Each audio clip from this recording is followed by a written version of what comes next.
Moi bons días a todos, gracias pola súa atención. Acabamos de finalizar a reunión semanal do Consello da Xunta de Galicia e comparezo para darlle conta dos principais asuntos. Podíamos destacar, en primeiro lugar, outra nova autorización para seguir adquirindo material sanitario. En segundo lugar, a licitación de un gran hospital, o Gran Montecelo, na cidade de Pontevedra. Cuestión que levábamos traballando nos últimos meses e que por fin temos culminada para poder aprobar o gasto e poder aprobar inmediatamente a licitación de un novo hospital na comunidade autónoma. En terceiro lugar, tamén a decisión de repartir 2.200.000 mascarillas de xeito gratuito para a poboación galega con menos recursos. E en cuarto lugar tamén dimos conta no Consello, en función dos distintos estudos que temos xa a disposición, do traballo para ir alumbrando unha proposta de desescalada, é dicir, unha proposta progresiva, gradual e flexible para ir hacia unha nova normalidade. Neste sentido, xa lles avanzo que imos a propoñerlle o Goberno Central na próxima reunión que temos prevista o próximo domingo como conferencia de presidentes, unha serie de cuestións que entendemos que teñen seguridade sanitaria e necesidade social e económica para ser autorizadas.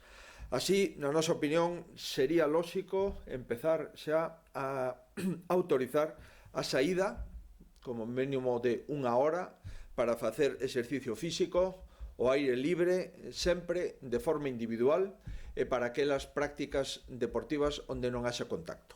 En segundo lugar, que se poidan retomar as obras de rehabilitación nos edificios. É unánime no sector da construción esta proposta. En terceiro lugar, que se permita a venda de produtos agrícolas nos mercados o aire libre. Tamén le vamos pedindo isto de forma continuada e esperemos obter o visto prazo do Goberno. E tamén reabrir os diferentes talleres de reparación de vehículos, tamén de concesionarios para venta de vehículos, así como que se estude a apertura de comercios, sempre, por suposto, garantindo a seguridade e establecendo condicións de limitación de aforo ou incluso mediante cita previa. Estas cuestións, creo, son razonables, teñen respaldo clínico e entendemos que deben de formar unha proposta da comunidade autónoma para ser debatida na conferencia de presidentes o próximo domingo. Como ven sendo habitual, antes de empezar a desenvolver estes asuntos, quixera trasladarlles a situación da pandemia en Galicia. 87 pacientes están neste momento nas unidades de cuidados intensivos, o que supón unha disminución do 5,4% en relación coas últimas 24 horas e unha disminución do 51% de ocupación de UCI dende o pico da pandemia. No que se refire a pacientes hospitalizados, chegan a 531 pacientes, o que supón unha disminución con respecto do día anterior do 6,7% e unha disminución con respecto ao pico da pandemia do 43,87%. En cuanto a persoas que están en domicilio facendo o seguimento correspondente a través da cuarentena, ascende a 6.202 pacientes.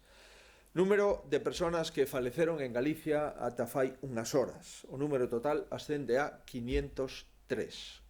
503 persoas perderon a vida, 382 persoas, máis 5 nas últimas horas en hospitais, máis 116 que morreron en residencia. Son 503 os nosos cidadáns que perderon a vida durante esta pandemia. A data de agora son 503 familias que perderon os seus seres queridos para sempre. Vaya para eles o noso pésame e o noso recoñecemento, e para as familias o noso solidaridade e, por suposto, o noso compromiso. En relación con outros datos asistenciais, decirles que, como ven sendo habitual, Galicia está facendo máis test diagnósticos.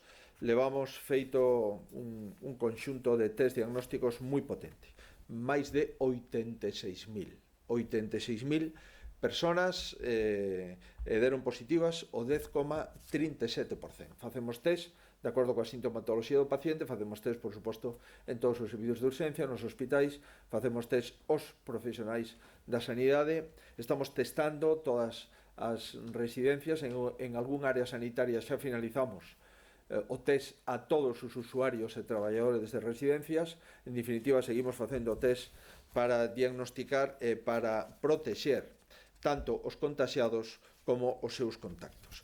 No que se refire a porcentaxe e a comparación que temos que facer co resto de España, Galicia está dentro unha semana máis ou un día máis dos territorios con menor falecemento por contaxio.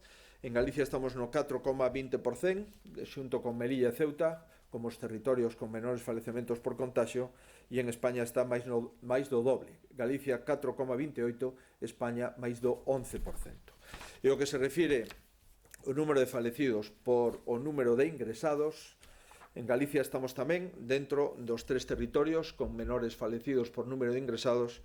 Estamos no 14% de media, 14,1%, xunto con Melilla e Asturias, e España está no 28,68%. Por lo tanto, a metade de falecidos en porcentaxe de ingresados que no resto de España. Quixera, por lo tanto, se lles parece, empezar xa cos asuntos do Consello. Son 10 temas, todos eles que teñen unha relación directa coa pandemia do COVID-19. Como fixemos en abril, o próximo mes de maio, a Xunta de Galicia vai a condonar a 700 familias que teñen bono social de aluguer, bono de aluguer social, tanto as familias máis desfavorecidas, as familias que tuveron desahucios nos últimos meses, familias con colectivos con dificultades económicas e tamén aquelas mulleres víctimas de violencia de xénero. Por tanto, durante o mes de maio, igual que no mes de abril, non pagarán un euro polo seu aluguer.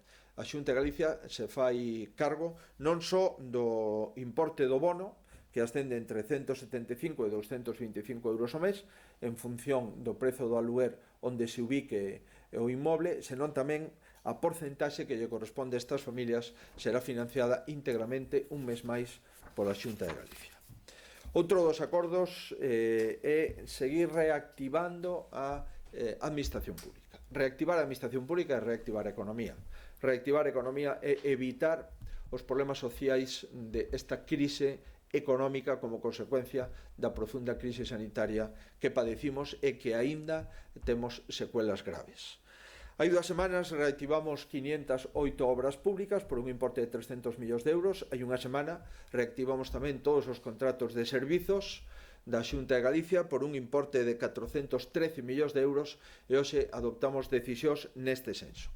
Como vostedes saben, o decreto de alarma dictado polo Goberno Central conlevou a obrigatoriedade de suspender os procedementos administrativos, xa fosen de contratación ou procedementos de outra índole. Temos que motivar por que en cada comunidade autónoma ou en cada concello se considera que se debe de deixar sin efecto esta suspensión por entender que afecta a servicios esenciais. Pois neste contexto, hoxe a Xunta de Galicia adopta 2 decisións. En primeiro lugar, declarar como esenciais varios procedementos urbanísticos para continuar coa súa situación. Estamos falando de que continuaremos con 297 trámites urbanísticos que afectan a 40 concellos en Galicia que teñen en marcha os seus plans xerais ou os seus plans básicos ou as súas modificacións parciais do propio planeamento. Por lo tanto, activamos toda a tramitación de expedientes administrativos, emisión de informes, a concesión de permisos e de licenzas, tanto a tramitación de instrumentos de planeamento urbanístico como de ordenación do territorio e, en definitiva, activamos todo o que a Xunta se refire de todos os concellos que están neste momento con planeamentos en tramitación. Refírome a Vigo, a Cospeito, a Portas, a Baños de Molgas, ou a ben a planes básicos municipais, San Xoán de Río, Trabada, Tria Castela, Páramo, Porqueira, Río Torto, Padrenda, Captelle e Ribeira de Pequín, así como instrumentos de ordenación do territorio que tamén quedan activados, plans sectoriais de TEA de Vigo, plan de ordenación do medio físico de Sanfiz, de Asma en Chantada, etc. etc. En definitiva, temos que seguir traballando para propoñer e proporcionar a xente que durante este tempo non pudo traballar, polo menos, que non este prexudicada tamén pola parálise de todos os procedementos administrativos, en este caso urbanísticos, que supón, e animo os concellos a tamén desactivar calquer tipo de colapso en materia de licencias ou permisos para que, en tanto podamos empezar a traballar, teñamos as licencias e os permisos actualizados e que este traballo non teña que esperar posteriormente por trámites administrativos que quedaron paralizados como consecuencia do estado de alarma. Seguindo con este criterio e con esta filosofía, acordamos dar continuidade tamén ao 100% dos convenios e das convocatorias de subvencións que estaban en execución no momento do estado de alarma.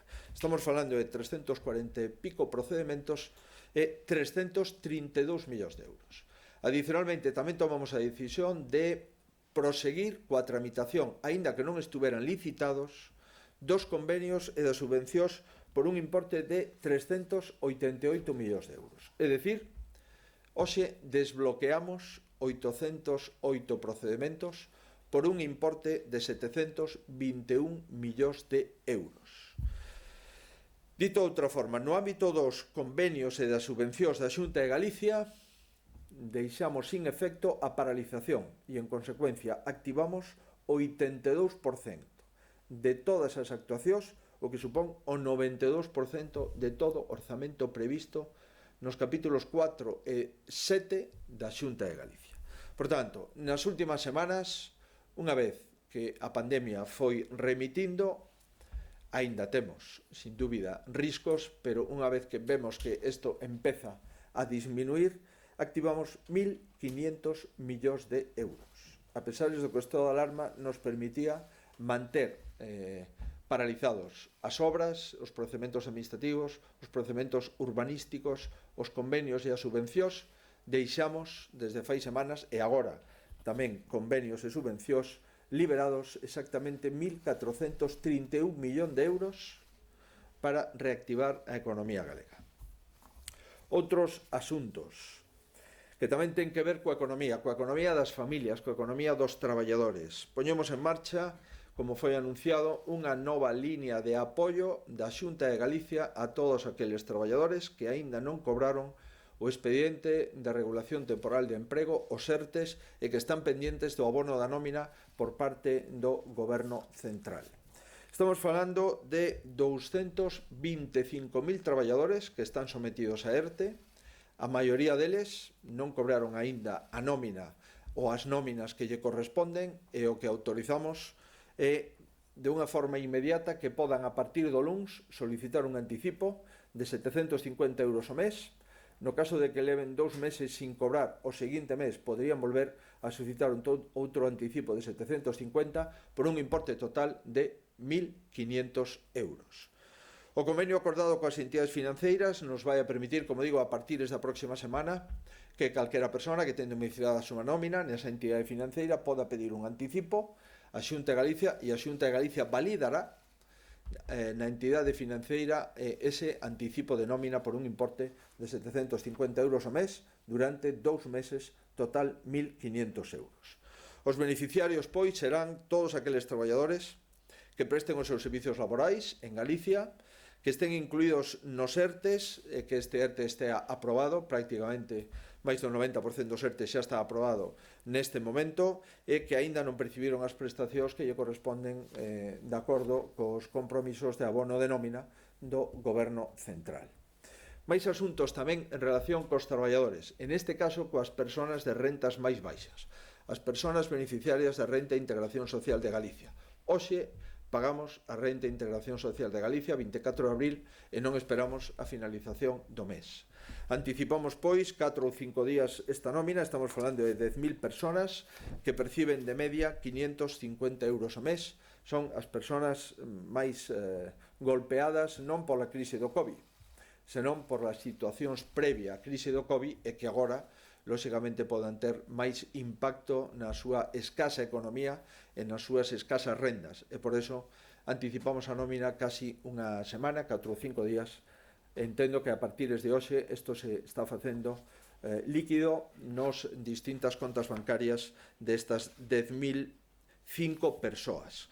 Como saben, a renda de inclusión social de Galicia ascende en términos cuantitativos a 64,4 millóns de euros, e o que facemos é anticipala estes días que acabo de referir. Máis asuntos tamén en relación con persoas afectadas polo COVID. Está claro os nosos maiores, que están en residencias sin poder recibir visitas e, por suposto, sin poder sair desas residencias. Necesitan comunicarse coas súas familias e as familias necesitan comunicarse con eles. É certo que durante estas últimas semanas estuvemos reforzando as chamadas telefónicas e tamén as posibilidades de interactuar a través do teléfono coas súas familias, e hoxe o que vamos é, a partir dos próximos días, a distribuir 400 dispositivos móviles a residencias de maiores, a residencias de persoas con discapacidade e a centro de menores.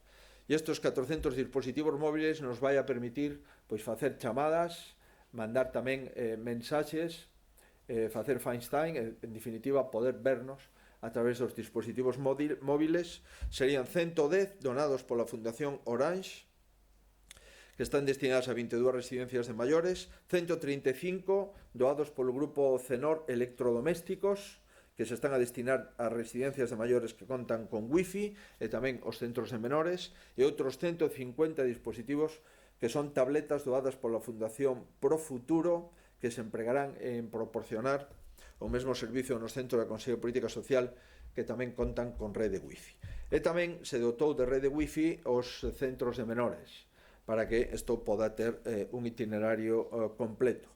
E a estes centros de menores se distribuíron 30 equipos ultraportátiles, ordenadores personais, do mesmo xeito que teñen os máis de 30.000 alumnos que no ensino público están estudiando a través de ordenadores proporcionados pola Xunta de Galicia.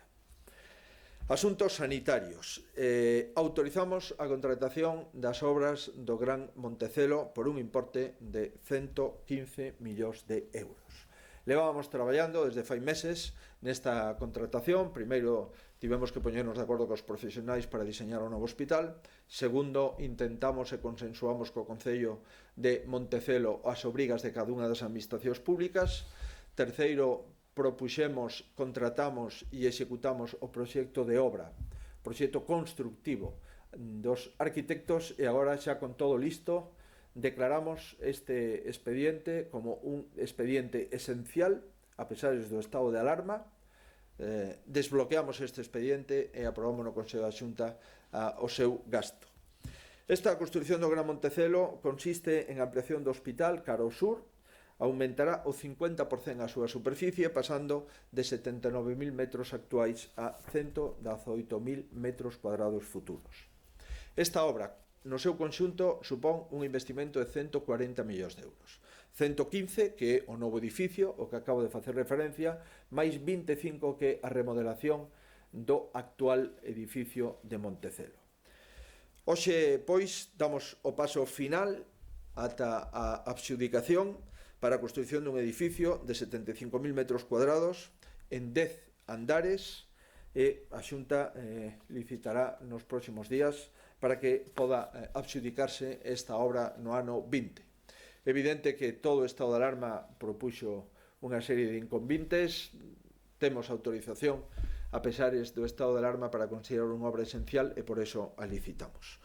O novo inmoble estará unido ás actuales instalacións de Montecelo. Neste novo inmoble se centralizará a área de urxencias, a hospitalización con ingreso, especialidades de maior complexidade, e as unidades de críticos se incrementan un 36%.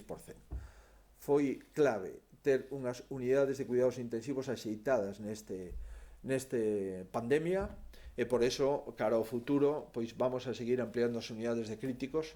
En este proxecto se amplían un 36%, pasando de 20 camas a 35 camas. No actual edificio, unha vez remodelado, seguiremos facendo cirurxía maior ambulatoria, cirurxía de curta estancia, hospital de día e diversas consultas. As urxencias se concentrarán todas, única porta de urxencias, no novo edificio do Hospital Gran Montecelo. Este novo hospital disporá de 120 camas, máis que na actualidade o 60% dos cuartos serán individuais, 60%. Se aumentará un 92% o número de salas e postos de urxencias. Se suma un 49% os postos de hospital de día, que pasan de 109 a 162. Haberá unha sala de xogos, unha biblioteca, unha escola e un cine na área de pediatría. A carteira de servicios, ademais da nova UCI, se fará tamén unha nova UCI pediátrica e unha nova unidade para parto e recuperación no bloque obstétrico, e se ampliará a área de medicina nuclear, así como espazos únicos para endoscopia multidisciplinar e diagnóstico biolóxico. Esta ampliación supón, sen ninguna dúbida, un antes e un despois para a sanidade pública na área de Pontevedra. Estamos traballando ali, dando asistencia sanitaria hospitalaria a 300.000 habitantes, 26 concellos que terán un novo hospital para os próximos 50 anos.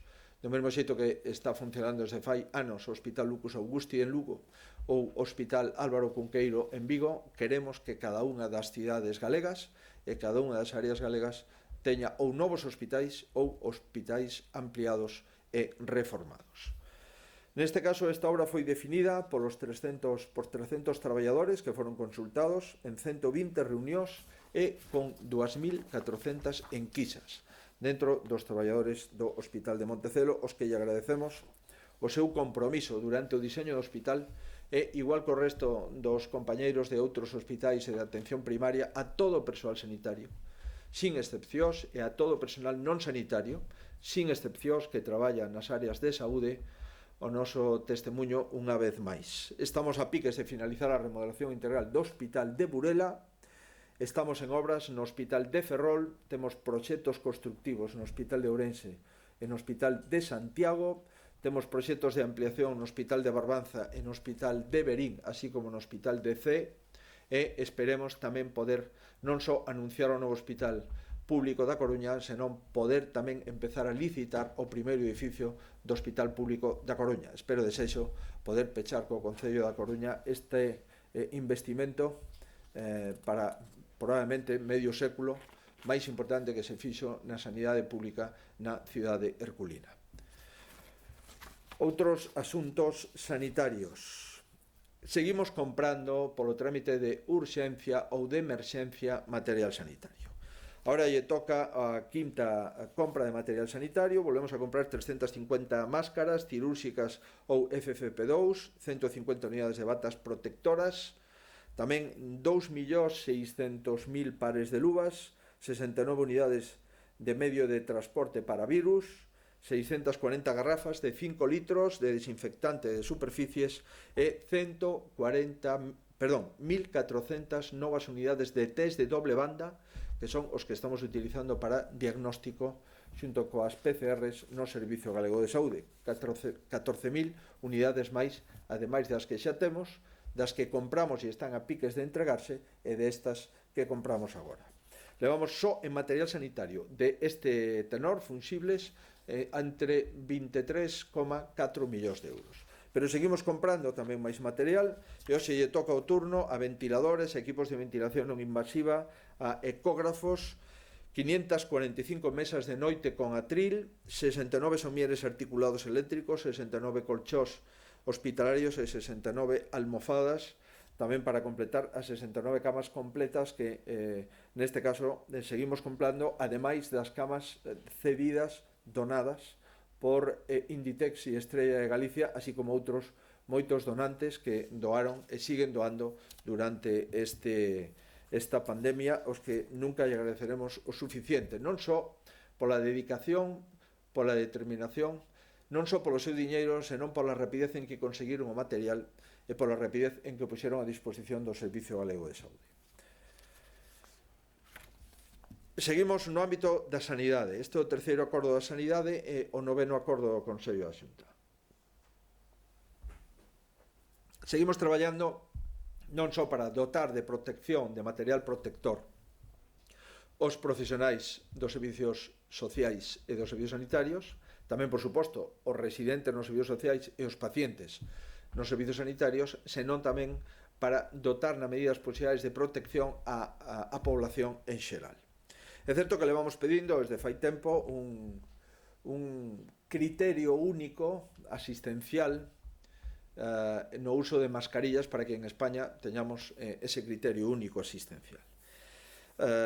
O Comité Clínico da Xunta de Galicia, que está formado por profesionais sanitarios, nos levou xa desde fai uns días a recomendación para determinados colectivos e tamén en determinados contextos e en determinados lugares a utilización de mascarillas para a poboación en xeral. Estamos definindo o proceso de desescalada, o Goberno Central ten a última palabra e o certo verdad é que temos que prepararnos para esa última desescalada. E temos decidido poñer de xeito gratuito a disposición de aqueles galegos, de aquelas galegas con rentas máis limitadas, pois a gratuidade na primeira entrega das mascarillas para a primeira semana dende a desescalada xeral. Se entregará pois un pack de 3 mascarillas sin custe e serán totalmente gratuitas para aqueles perceptores de rendas mínimas de inserción ou parados sen prestacións por desemprego. Neste momento en Galicia hai algo máis de 100.000, así como para pensionistas que teñan unha renda anual por debaixo de 18.000 euros. Nestes momentos hai aproximadamente 607.000, o cual significa que para algo máis de 700.000 persoas o primeiro pack de entrega de mascarillas para a primeira semana será gratuito por parte do Servicio Galego de Saúde. Por tanto, vamos a distribuir estos 2,2 millóns de mascarillas de forma gratuita en beneficio de máis de 700.000 galegos a través das oficinas de farmacia mediante a tarxeta sanitaria. Agradecemos ás oficinas de farmacia, os colexios de farmacéuticos, a súa laboura, van a participar sin ningún tipo de coste, nin para o Servicio Galego de Saúde, nin para o usuario. Os packs serán distribuídos nas farmacias. Para retiralo será necesario presentar a tarxeta sanitaria e para estos 700.000 galegos simplemente coa presentación da tarxeta poderán levarse un pack cun pequena orientación para a instrucción de utilización correcta da mascarilla, así como as primeiras 3 mascarillas cirúrxicas que entendemos serán moi útiles dado o nivel de escaseza e dado o nivel de prezo que todavía temos que sufragar nas farmacias ou noutros lugares en España. Volvemos, pois, a intentar anticiparnos, vamos a intentar coñecer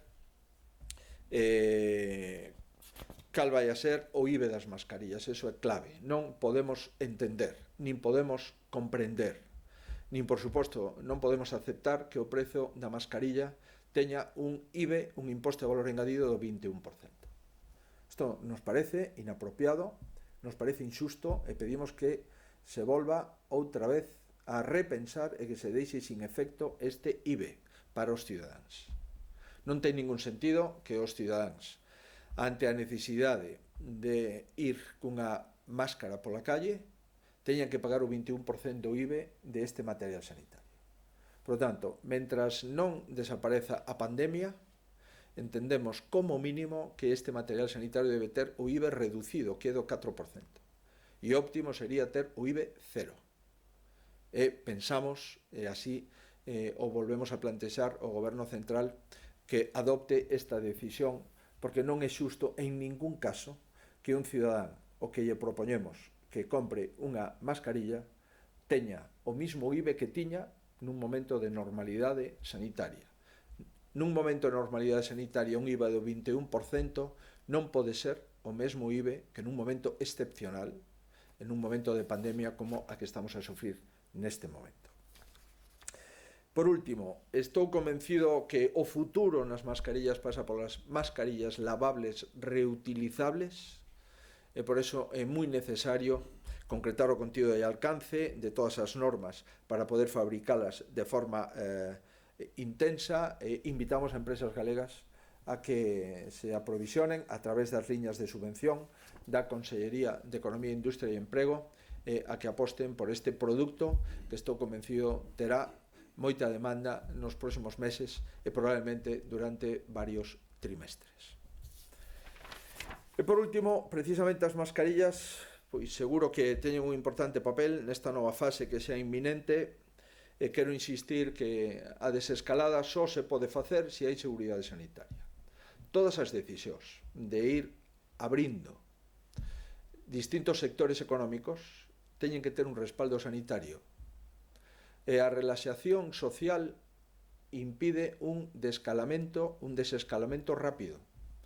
Pola contra, se non hai relaxación social e todos seguimos co mesmo responsabilidade, coa mesma proporcionalidade e co mesmo respeto pola pandemia, entón poderemos desescalar, é dicir, volver á nova normalidade con maior celeridade. Reitero, pois, manter a distancia social de 2 metros, proceder ao lavado de mans de forma continuada e constante,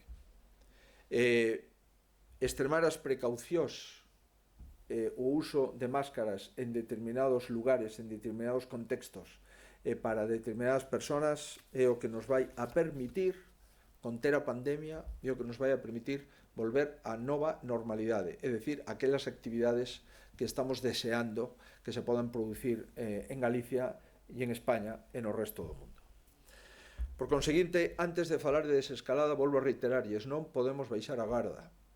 A pandemia non está resolta.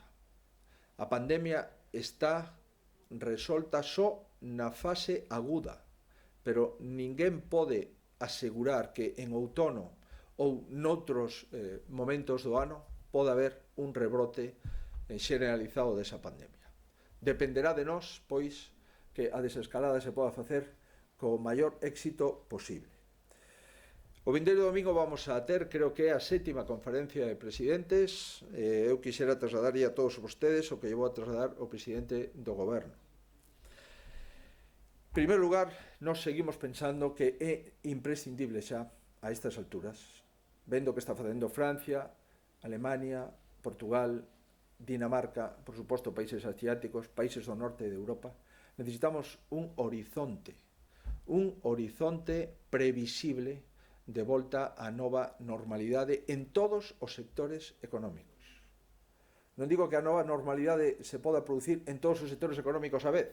O que digo é que necesitamos un horizonte que será gradual, que será dinámico e que será reversible nos sectores económicos para tomar decisións personais, laborais e empresariais. A necesidade de aclarar as condicións de volta ao traballo, previsible no ámbito social, centros de día que pecharon, no ámbito educativo, que si prevemos ou non volver ás aulas antes de que remate o curso en xuño, así como un sistema de apertura e peche flexible de determinados establecementos.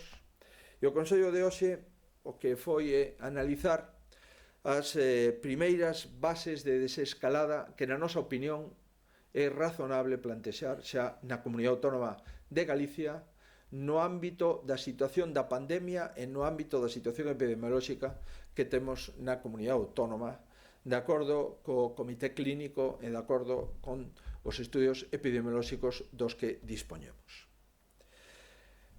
Algúnas cuestións que tenemos en conta nese traballo de desescalada que o Goberno da Xunta de Galicia está facendo para propoñer ao Goberno Central, a quen lle corresponde, na mentras non teñamos autorización expresa, facer a desescalada global, serían: entendemos que a desescalada se pode establecer por zonas e subzonas, e en función da situación da pandemia, da situación epidemiolóxica, pode ter distintas intensidades en zonas e subzonas do territorio de Galicia.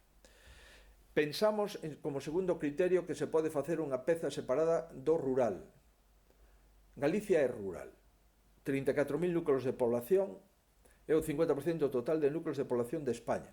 34.000 núcleos de población galega. E os núcleos de población son distintos.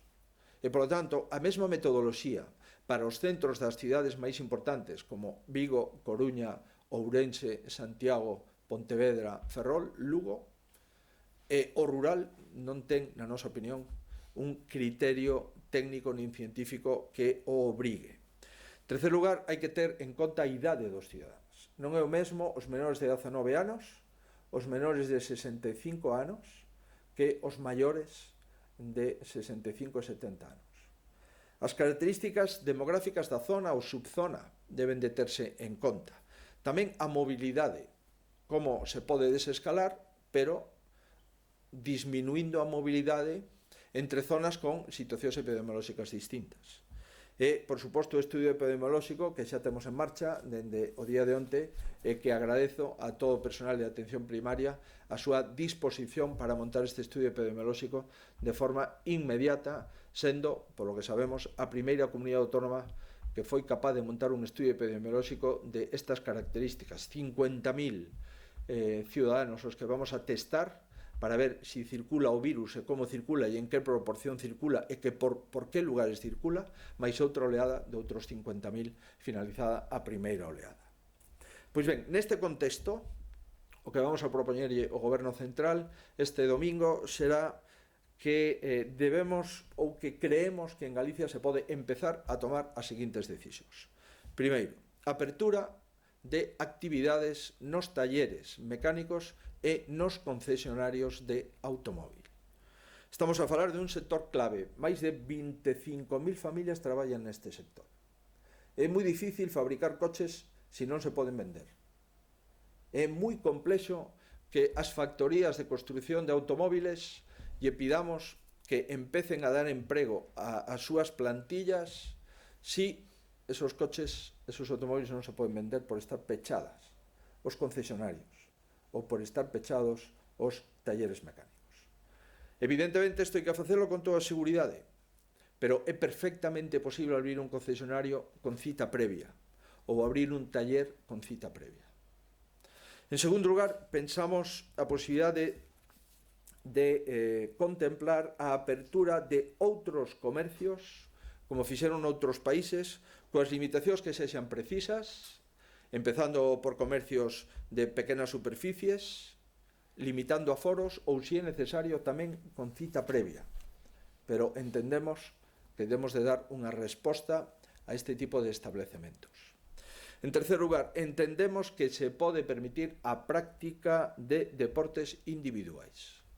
Práctica de deportes individuais durante un horario, unha hora ao día, se poda correr, se poda camiñar, en definitiva, practicar todos os deportes individuais, desde a bicicleta ata correr, distintas fórmulas de atletismo, surf. En definitiva, entendemos que esos deportes individuais durante un tramo horario se poden empezar a practicar na comunidade autónoma.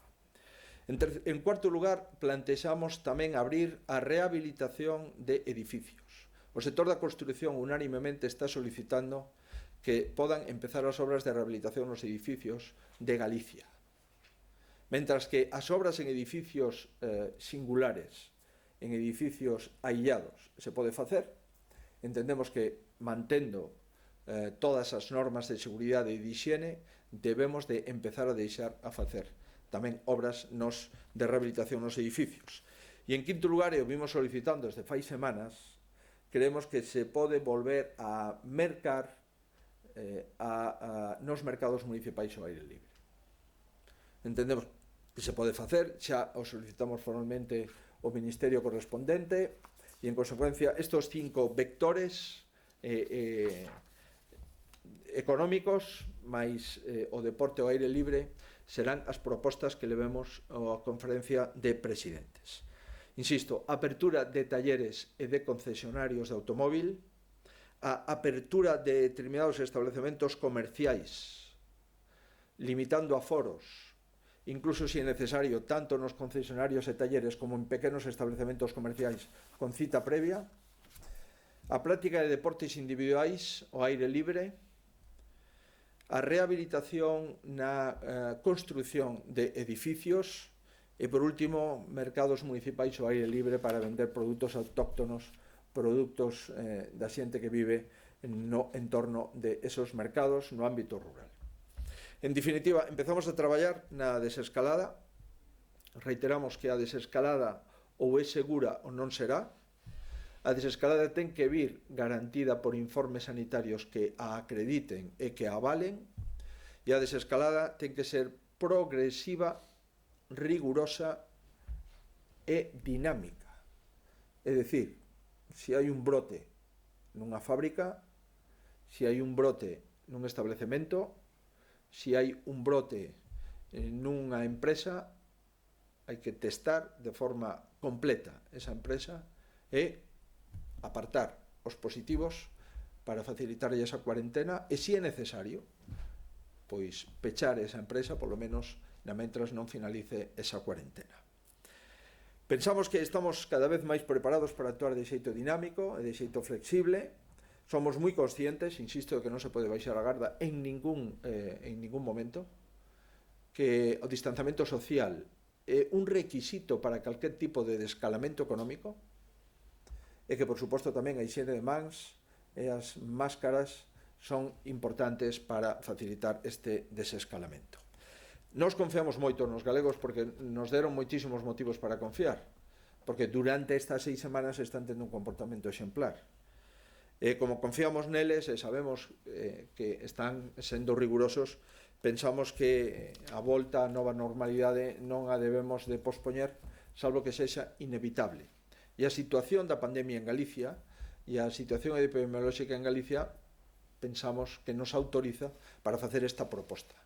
Esta proposta que faremos o próximo domingo, xunto con outras propostas en outros ámbitos económicos e sociais. Sigan cuidándose, sigamos traballando entre todos con prudencia, sabendo que temos un risco sanitario evidente, pero que ese risco o vamos a minimizar e entre todos nos vamos a cuidar como nos estamos cuidando nas últimas semanas. Mais nada, moitas grazas, quedo a disposición dos medios de comunicación. Boas tardes. A ABC quere saber se falou co lendacario Urcullo da celebración de eleccións en xullo e se considera que nese mes é máis seguro chamar ás urnas que en outono. Estamos falando da pandemia, estamos falando da desescalada, estamos falando da seguridade. Eu quixera decir, porque efectivamente ahora isto pode empezar a ter algún recorrido mediático, empezar a decir que nos estamos gestionando esta pandemia. Primeira cuestión importante. Que é certo, somos perfectamente conscientes de que cada día que pasa é un día que agota a legislatura e que esta legislatura está a piques de ser esgotada os 4 anos conforme a regulamentación electoral española e a regulamentación electoral galega. Pero as eleccións en Galicia, volvo a reiterar, non forman parte da axenda do goberno. E as eleccións en Galicia dependerán de 2 parámetros fundamentais. Do primeiro parámetro, que é a situación do estado de alarma dictada polo goberno central, e o segundo parámetro, a evolución e a previsión da pandemia.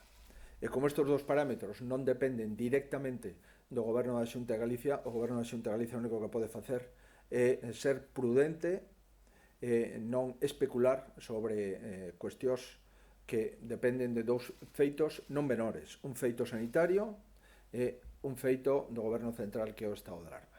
Si me preguntan se falei co lendacario Urcullo, a resposta é que sí, falei co lendacario Urcullo, o fago con certa frecuencia sobre os temas da pandemia, sobre a evolución desta situación, sobre as distintas medidas que está implementando o goberno vasco, que se parecen bastante ou nos parecemos bastante na forma de entender a pandemia, de tratar a pandemia e tamén de tratar a desescalada. Isto é o que podo dicir, e me gustaría non insistir neste asunto porque entendo que non ten moito máis recorrido. Hai máis preguntas sobre este asunto. Europa Press... Si se poden concentrar. Sí, vou intentar facer 2 ou 3 seguidas. Europa Press dice que lle din as proyeccións epidemiológicas sobre un posible rebrote do COVID en outono e se en función desas proyeccións sería máis razoable xullo ou setembro e se se podría romper a costume de coincidir eleccións vascas e galegas. Vamos a ver, nos quedamos en valorar cos grupos políticos galegos calé a situación e calé a súa opinión sobre as eleccións autonómicas. E, por suposto, que cumprirei ese compromiso que pactamos entre os grupos. En segundo lugar, estamos dando información casi diaria da situación da pandemia e da súa evolución. En terceiro lugar, xa nos estamos anticipando neste momento a propoñer desescaladas concretas en sectores económicos concretos. En cuarto lugar, estamos facendo un estudio epidemiolóxico que decidimos xa fa varias semanas e o primeiro estudio epidemiolóxico, polo menos global, que se fai en España. Por conseguinte, estamos nun estado de alarma que lle corresponde ao Goberno Central desactivalo, e en segundo lugar, estamos ante unha evolución da pandemia que nos corresponde a nós facer esa evolución seria e profesional, e é o que estamos facendo. Que pode haber máis posibilidades de rebrote nos meses de outono e de inverno. Eso xa o dixen fai semanas. En consecuencia, o que podo decir é o que veño dicindo. Non estou improvisando absolutamente nada. Os datos que din son os que ratifico, pero, volvo a reiterar, neste momento na axenda do Goberno da Xunta de Galicia non están as eleccións. En segundo lugar, estas eleccións que hai que celebrar sí ou sí dependerán da evolución da pandemia e da situación do estado de alarma que decretou o Goberno Central. En este contexto é cando nos vamos a mover nas próximas semanas ou nos próximos meses. Última sobre esta cuestión, nos diarios si ten previsto convocar unha mesa de partidos políticos para avaliar a situación de emerxencia e analizar a posibilidade de convocar as eleccións. Cos partidos políticos levamos, se non recordo mal, 6 comparecencias, unha no Parlamento, na Comisión, na Diputación Permanente, 5 posteriores por videoconferencia. Vou a volver a comparecer no Parlamento de Galicia e, por suposto, antes de adoptar ninguna decisión sobre a convocatoria electoral, volverei a convocar os partidos políticos para falar da necesaria convocatoria electoral aprazada, como se sabe, e que inevitablemente tenemos que volver a celebrar en Galicia porque é o que obriga o Estatuto, a Constitución e o final do mandato. Por suposto que citarei a todos os partidos políticos para falar das eleccións galegas cando toque, cando teña algo que decirles. Informativos Telecinco, ¿está el gobierno gallego trabajando en algún plan para el futuro del sector hostelero y el turismo?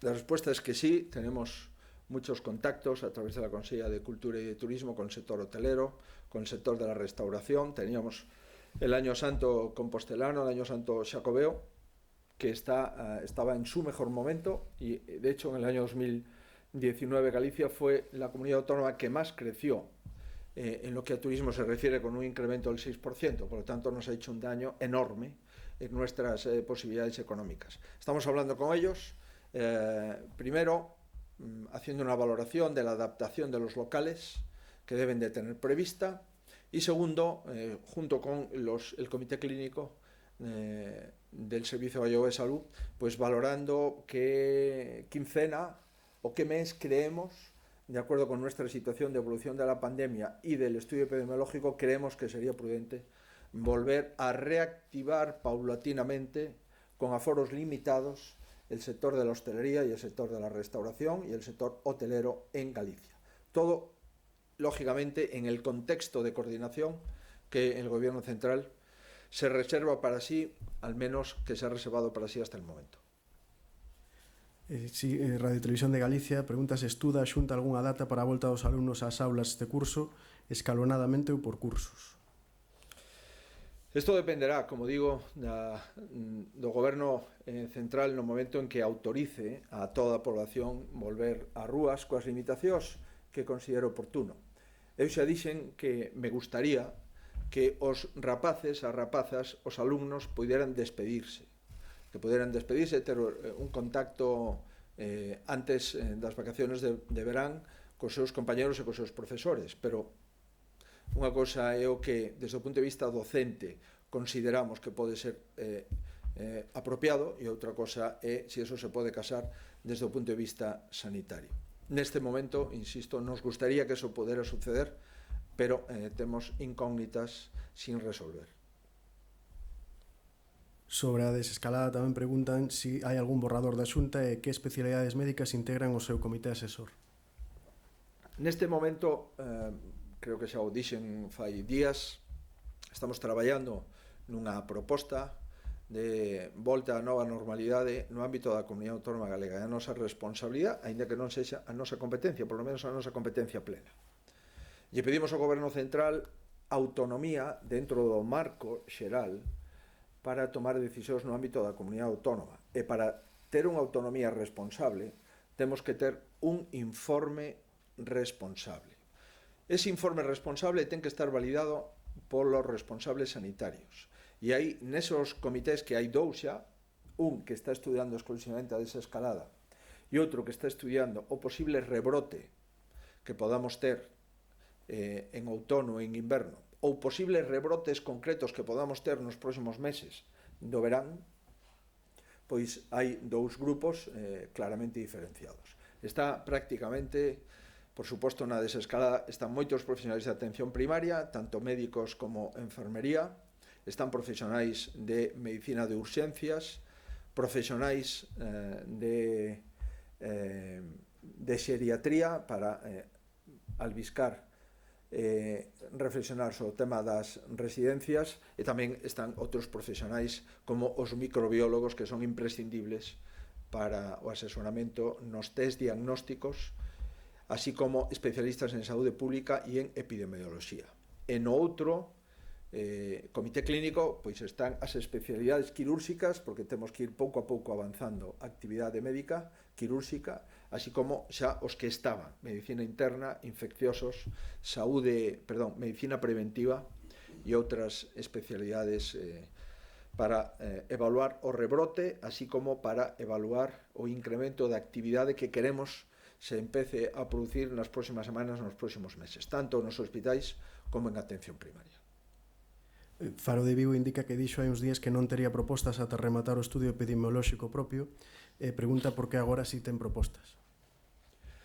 As propostas de desescalado completo non as faremos ata que teñamos o estudio epidemiolóxico acabado, como mínimo a primeira onda, os primeiros 50.000. Estas propostas que acabo de referir as podo facer por dous criterios. A primeira, polo número de contaxios por PCR, que está no entorno do 10%, considerando que as PCRs as facemos nos núcleos dos brotes localizados máis agudos, é dicir, nos hospitais, nas residencias da terceira idade, nos profesionais sanitarios e nos profesionais dos servizos sociais. Estamos dentro do núcleo agudo de virus, estamos no entorno do 10%, eso nos dá unha idea, e xa anticipo, de que o que pensamos é que o virus en Galicia tivo pouca circulación, e que a maioría da población galega entendemos que non tivo contacto co virus. Con este contexto de PCR xa executada a máis de 75.000 personas, cos contexto de o desescalamento, que de acordo con este criterio, máis o criterio de pico de UCI, pico de hospitalización, e número de altas hospitalarias, entendemos que o que acabamos de decir é absolutamente razonable. Si queremos fabricar coches, temos que darlle a posibilidade de vendelos. Un concesionario é un establecemento con carácter xeral amplo, e se pode dar perfectamente unha cita previa para calquera persona que quera mercar un coche.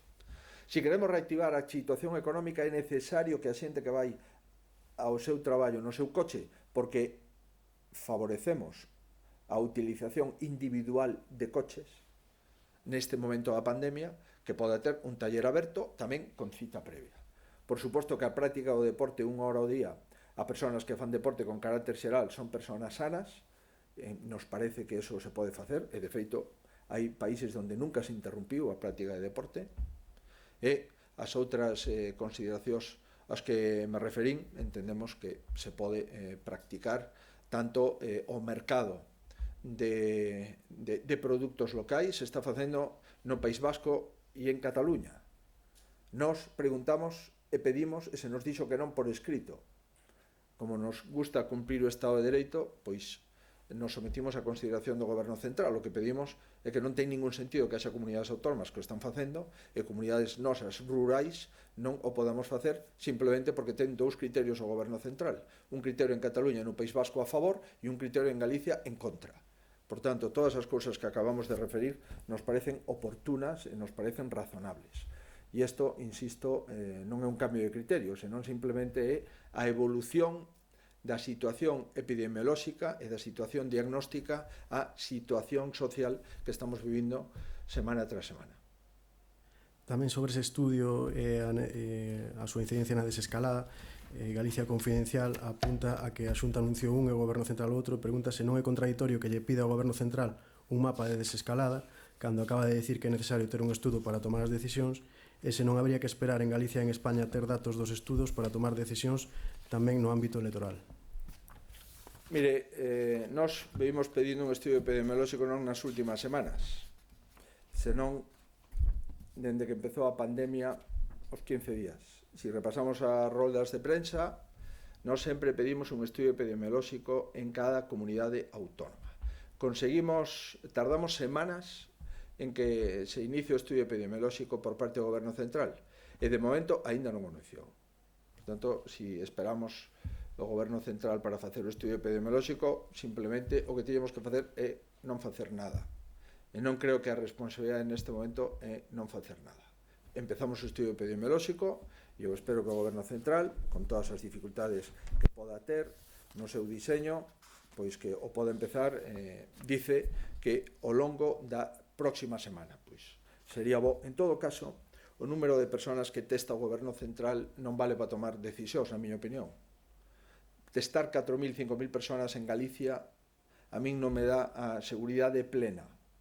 Prefiro testar 50.000 na primeira ola e outros 50.000 na segunda. E por eso entendo que os estudios son compatibles e que os estudos pois son necesarios. O que si digo é que como autoridade sanitaria que vamos a seguir sendo unha vez que se levante o estado de alarma, con todas as competencias sanitarias plenas que volveremos a recobrar cando o mando único deixe sin efecto a intervención da sanidade galega, con esa responsabilidade eu iniciei un estudio epidemiolóxico de 50.000 persoas na primeira onda e 50.000 na segunda. 4 Televisión indica que el sector de la pesca gallego es el que quizá tenga más complicado cumplir el protocolo y pregunta si han pensado algo para que ellos puedan volver al trabajo en condiciones de seguridad.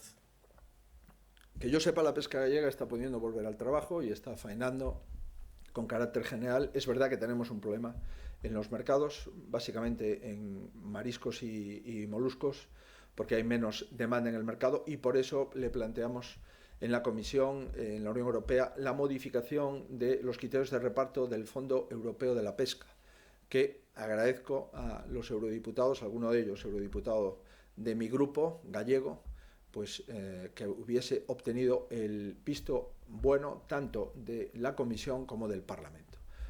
Pero en la pesca con carácter general hemos vuelto a faenar. Es verdad que siempre con dificultades y siempre con algunos riesgos. Hemos facilitado mascarillas a buena parte de las cofradías gallegas y vamos a seguir trabajando en este tenor. Me olvidaba decir que en el ámbito del deporte, al aire libre, nosotros creemos que también se puede volver a pescar en los ríos. Los pescadores en los ríos tienen distanciamiento social, sin duda, y por consiguiente la actividad de la pesca fluvial me parece que sea una actividad que podamos autorizar en los próximos días.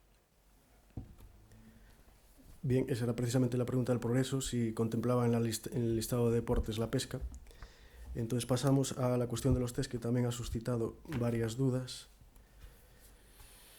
Antena 3 indica que algunas comunidades autónomas como Aragón ha dicho que su gestión demuestra su conocimiento, en concreto en el caso de los test, y pregunta si cree exportable el modelo realizado en Galicia.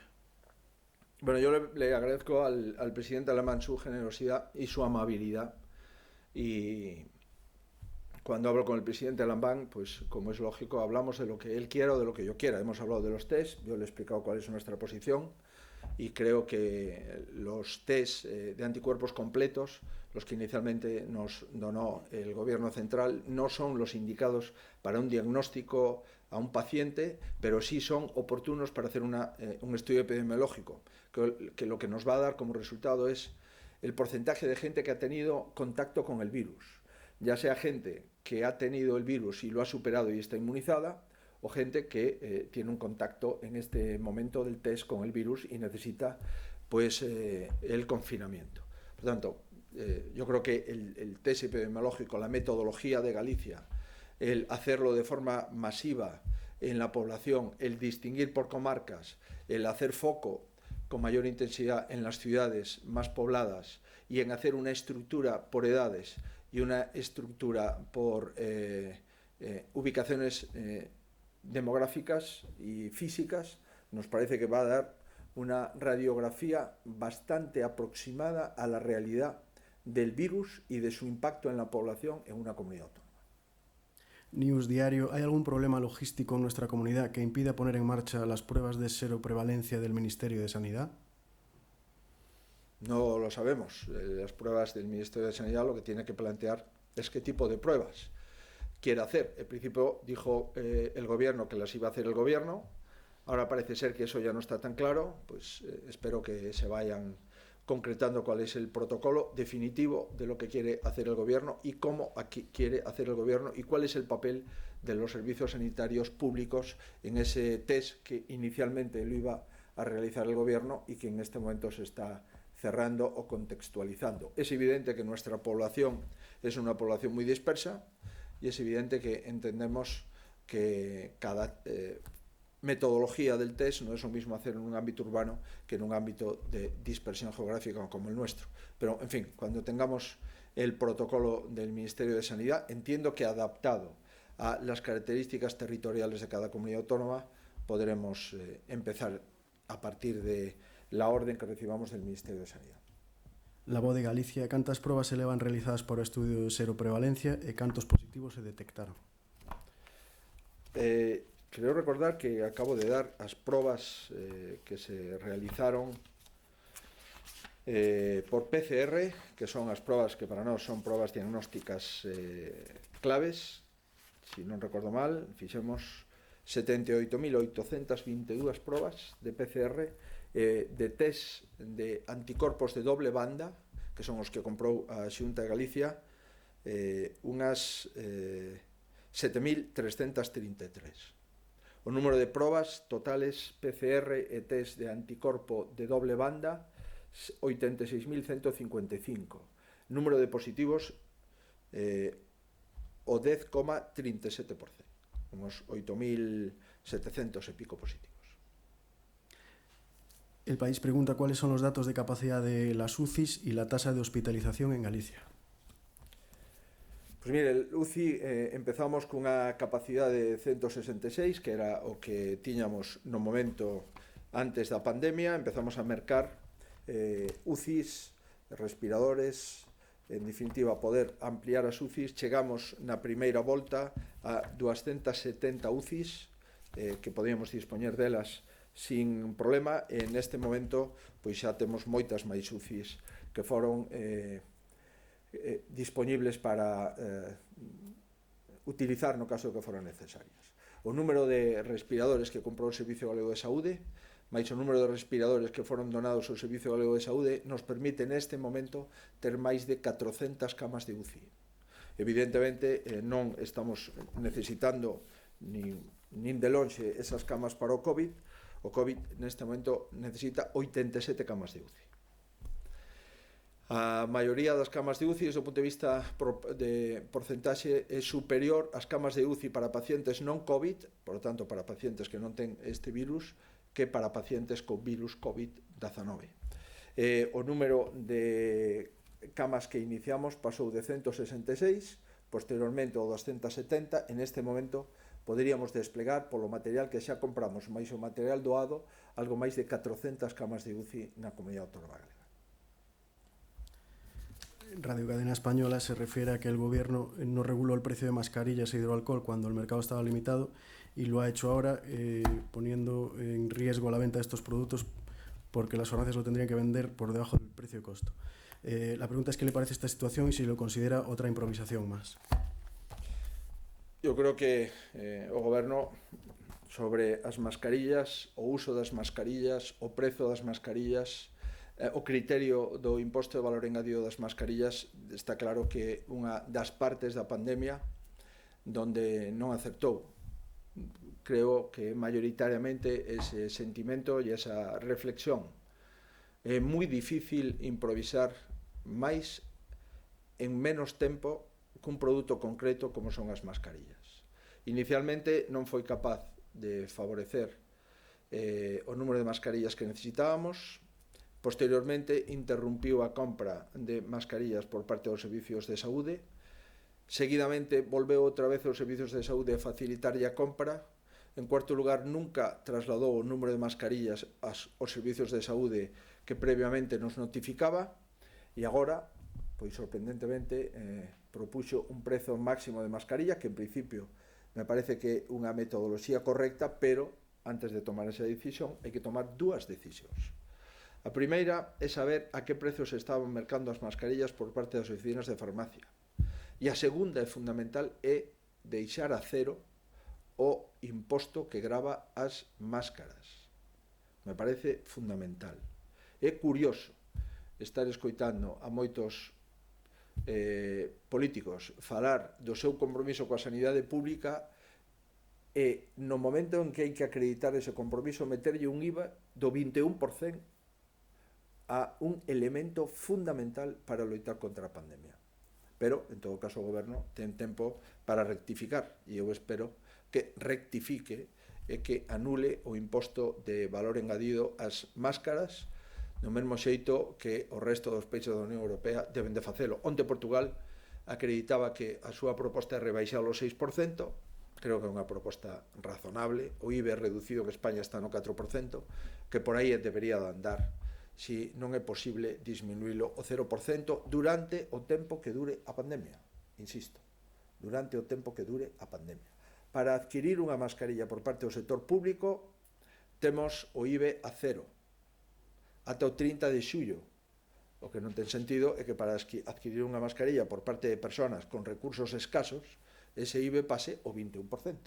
E por iso a decisión que adoptamos foi a estas persoas con recursos escasos pois doar máis de 2 millóns de mascarillas e poñelas a disposición nas oficinas de farmacia antes da data fixada, en principio, que é o 11 de maio para o desescalamento, que espero que sexa a data que manexa o Goberno.